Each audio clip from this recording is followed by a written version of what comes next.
Cavalapara, il était 19h55 le 8 août quand le temps s'est arrêté. En moins de 2 minutes, le village de Rachesh dans le sud de l'Inde a disparu sous des mètres de terre, d'arbres et de roches. Le glissement de terrain a commencé ici. La terre s'est détachée et s'est retrouvée 500 mètres plus bas là-bas. Pendant 19 jours, Rachesh a aidé la police à identifier les corps de ses voisins. Parmi les 59 victimes, 11 n'ont toujours pas été retrouvées. Ça, c'est la maison de Vishnu. Il est mort ici avec les 8 membres de sa famille. Tout le monde pleure. Quand je parle à quelqu'un, il pleure. Dans ce village, on vivait comme si on était une grande famille. Pour moi, c'est comme si les membres de ma famille étaient morts. Cavalapara n'a pas été la seule touchée. Au total, 24 glissements de terrain ont frappé cette région du nord du Kerala.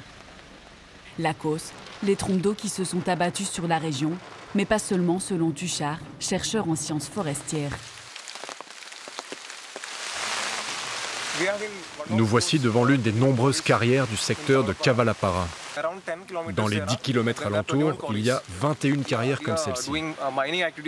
À cause de l'activité minière dans cette zone, les nombreux arbres qui poussaient ici ont été coupés. Mais ces arbres retenaient la terre. Sans le maillage de leurs racines, la terre n'est pas retenue normalement et elle est exposée à l'érosion. En 40 ans, le Kerala a perdu 50% de ses forêts, remplacées par des carrières et constructions. En 2011, un panel d'experts avait pourtant mis en garde le gouvernement kéralais sur la fragilité du territoire. Velayudan Sajiv est l'un d'entre eux. Le comité d'experts avait identifié 3 zones sur le territoire et décrété qu'il ne devait pas y avoir de carrière dans les zones 1 et 2. Ici, on voit comment les carrières sont réparties dans chaque zone. Chaque point rouge est une carrière de granit. En vert, les zones jugées sensibles. Le district de Cavalapara en fait partie. Pourtant, les autorités du Kerala n'ont jamais pris en compte ce rapport. Ces 2 dernières années, la mousson a tué près de 600 personnes dans l'État, un tiers suite à des glissements de terrain. La seule chose que l'on peut faire face au changement climatique, c'est s'assurer que nos habitats soient les plus sûrs possibles. Le problème avec les carrières, c'est qu'elles rendent notre territoire instable. Résultat, même de légers changements de pluviométrie provoquent des tragédies.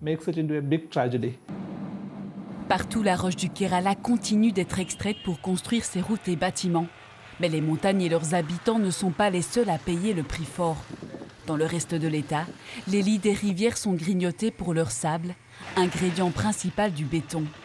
Dans le sud du Kerala, Ramjohan dénonce depuis 10 ans les dégâts causés par la mafia du sable. 75% des extractions seraient illégales. Vous voyez là, c'était le lit d'origine de la rivière Neyar, là-bas où il y a le bateau. Aujourd'hui, elle a été élargie d'1 kilomètre. Il y a encore 30 ans, un village entier se trouvait ici. Partout dans le Kerala, nous devons lutter contre la mafia du sable. C'est à cause d'eux que nous faisons face à toutes ces calamités, comme les glissements de terrain et les inondations. À la tête de cette lutte, une femme connue de tous et qui fut la dernière à partir. Ça, c'est la maison de grand-mère d'Arli, là, sur cette île. Elle y a vécu jusqu'à l'année dernière. Après 30 ans de résistance contre la mafia du sable, les inondations de l'an dernier ont détruit ce pont, dernier accès à sa maison. À 87 ans, Darli a dû abandonner ce morceau de terre qu'il a vu naître. Aujourd'hui, Rajmohan doit faire 20 km pour rendre visite à Darli, hébergé par un membre de sa famille. Tu te souviens? C'est quand tu venais de reconstruire le pont. Oui, je me souviens. Je veux retourner sur ma terre. C'est là que je veux être enterré. Mon arrière-grand-père y repose. Mais il continue d'extraire le sable, qui est devenu comme de l'or ici. En Inde, 400 rivières sont entre les mains de la mafia du sable.